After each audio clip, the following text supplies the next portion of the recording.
Watch to the end of the video to see the 150mm and 600mm VC test. Hello everyone, welcome to a new video. Due to popular request, I've decided to get a new lens for you guys to watch and have a look at the review that I will be doing on it. But this is just an unboxing today. We will address image quality, vignetting, resolution and that sort of thing in videos to come. So this is based on a lot of the reviews that I've done on previous lenses. So we'll address that when we've opened up this cardboard box. So let's have a look what's in the box first of all. So we just need to open it up carefully so we don't want to damage anything. Just remember to just be careful when you're opening the boxes, because the last thing you want to do is damage the contents that's in here. And as an extra piece of information to you guys, try and keep the box as undamaged as possible, because you never know if you wish to send the product back. So without further ado, let's get the product out of the box. So let's just get rid of this box and let me show you what we've got here. So guys, what do we have here? Right, we have the Tamron 150-600 SP 150-600mm f5 to 6.3 DI VC USD G2 lens. So this lens is going to be better than the previous version. In my opinion, it sits directly in between the Sigma 150-600 Contemporary. This sits in between that, and then above this would be the Sigma Sport 150-600. This is going to have better weather sealing than the Contemporary, but nowhere near as good as the Sport. So this actually beats both of those lenses in terms of its closest focus distance, which is 2.2 meters, which is a good 5 centimeters better than the previous version. Previous version to this lens, closest focus was 2.7 meters. Now the Contemporary is 2.8 meters, so it's about a centimeter worse than the previous one. And the Sport can focus at 2.6 meters. So this actually beats the Sport by 4 centimeters. So it might not be a big deal to you guys out there, but it could be the difference between having something in focus and out of focus. So it means if something comes close to you, you've got a better chance of you know, getting hold of a sharp image. So, you know, other reviewers have said this lens is quite sharp, and it probably is. But I'm going to do an unboxing for you guys today. The reason I got this lens in was I have been contemplating looking at this. Now, many of my viewers have been interested in my Sigma 150-600 reviews that I've done, and they have requested this to be looked at. And I thought the time has come that I should really have a good look at it. Yes, I've been very satisfied with my Canon 100-400 Mark II L lens, but sometimes you just want to get out there and take pictures, and you don't want to be mucking about with extenders. So this gives you more reach than that particular lens. I believe on APSC you'll get about 960mm, and obviously 600mm on full frame. So in regards to where it sits between the Contemporary and Sport, I think it pretty much fits right in between. So you've got the Contemporary, which is a good lens. Then you've got this, which is the G2 Tamron lens. Also has an Arcus Swiss mount on the tripod mount, so you can obviously attach it to your Arcus Swiss compatible heads. And obviously it's going to be probably a big improvement to the previous version. When I tested the previous version, I don't know if you know this, but I did do a comparison between the Tamron G1 lens, the Contemporary 150-600 Sigma, and the Sport 150-600. and my feelings was with the Tamron it was quicker to focus than the Sigma lenses. However, it was a bit soft around the edges, and to be honest with you, even at 600mm it felt not quite as sharp as the other two lenses. So while I did really like the Tamron lens, that was the previous incarnation of this, I'll put a picture on screen if you want to have a look, see what it looks like. I felt the time has come to have a look at this lens.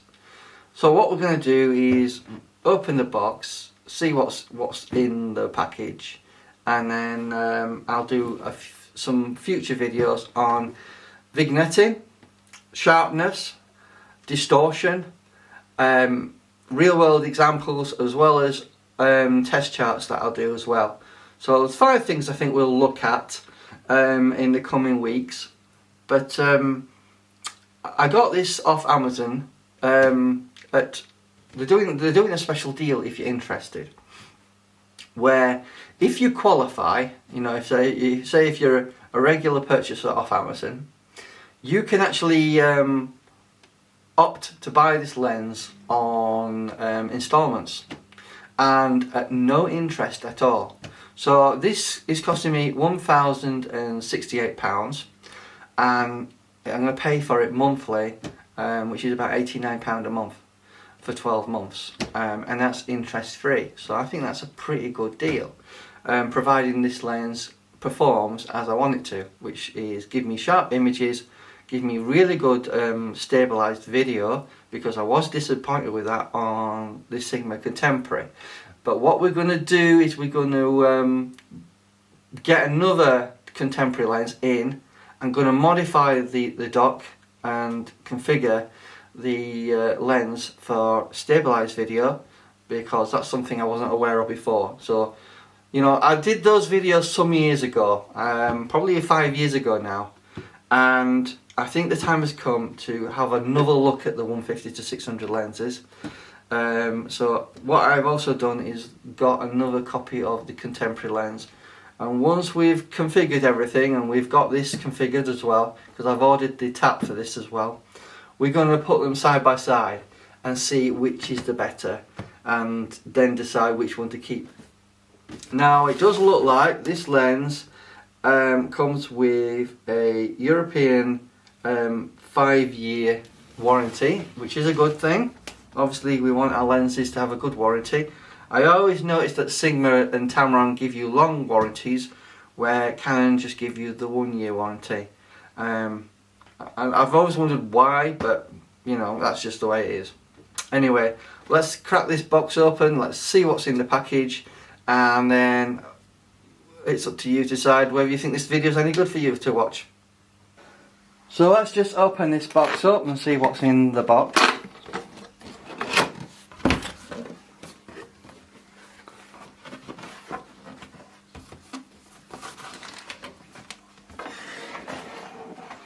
So it includes some Tamron instructions. Just keep in mind that we are getting 5 years warranty with this. What else are we getting in here? Because unlike the Sigma lenses, you don't get all the accessories that you tend to do with those particular lenses.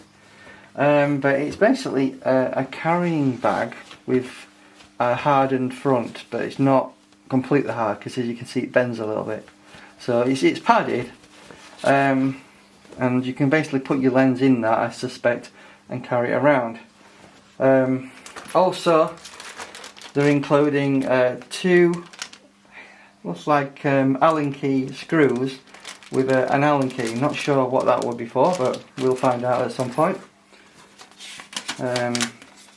Here there seems to be an instruction manual, and here we are. It's all about tightening the actual tripod mount. Apparently you're supposed to put some screws in there to be able to tighten it up. So let's just remove the plastic. As you can see, you don't get a lot with the Tamron lens. And then we just pull the lens out. There's a bit more protection in there, but there you go. There's not a lot in the actual box. Must say though, the box does look nice and well presentable. So let's just move that out of the way. Let's see what the lens, how it's packaged. So it is well bubble wrapped. It's just a matter of figuring out how to take that. That's the lens hood. Just put that down for a minute. Let's unpackage the actual lens hood. Let's look at this lens hood and compare it to the previous version. Some people have commented where they say it's difficult to put this on, the actual lens. Now looking at that lens hood, while it doesn't feel super strong like you would with a prime lens, it looks reasonable. On the inside it seems to have grooves going all the way around in towards the actual end of it. So for me it's not a big deal, and presumably you put that on like any other one. Let's see if there's a model number on here. It says HA022 Tamron, made in the Philippines. So that's the lens hood. Let's just get the lens unpackaged.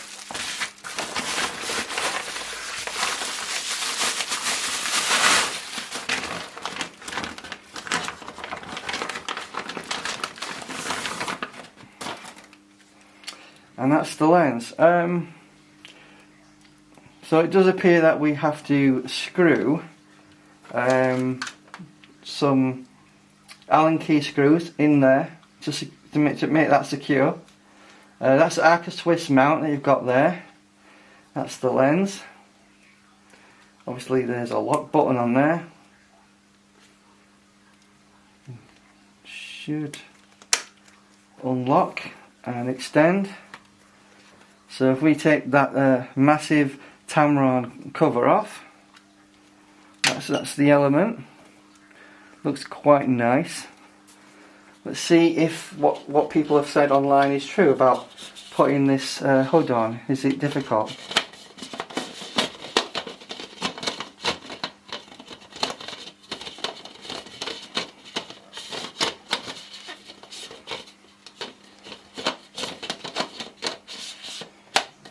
It's not as easy as I thought it'd be, but it locks on secure enough, and it does seem to support the lens quite well.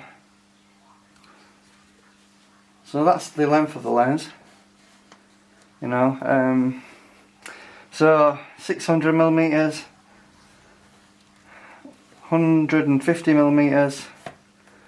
It's roughly what it looks like when we put it down. So I just wanted to do a basic unboxing of the lens so you guys can see what's in the box. So please keep tuned to the forthcoming videos, and we will look at this lens in more detail and find out how it performs. Does it perform better than the previous version? Can it compete with the 150 to 600 contemporary? Can it compete with the 150 to 600 sport lens?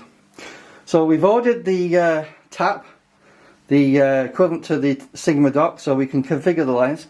We should be able to configure the autofocus, the limiter, the VC, the optical stabilizer, or as Canon would call it, the image stabilizer.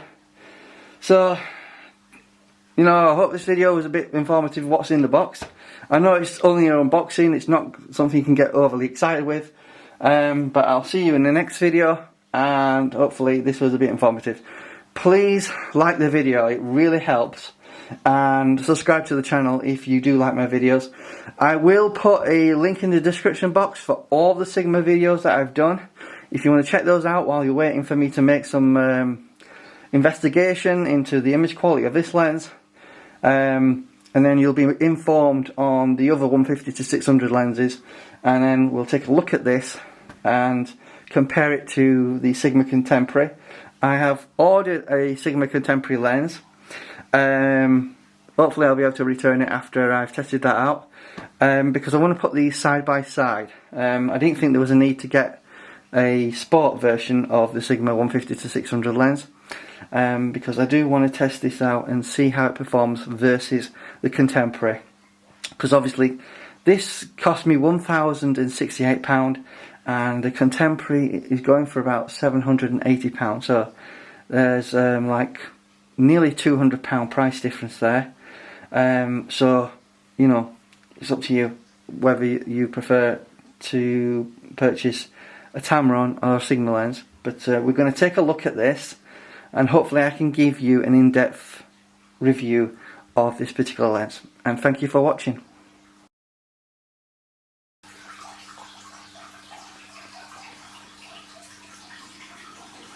What is it doing?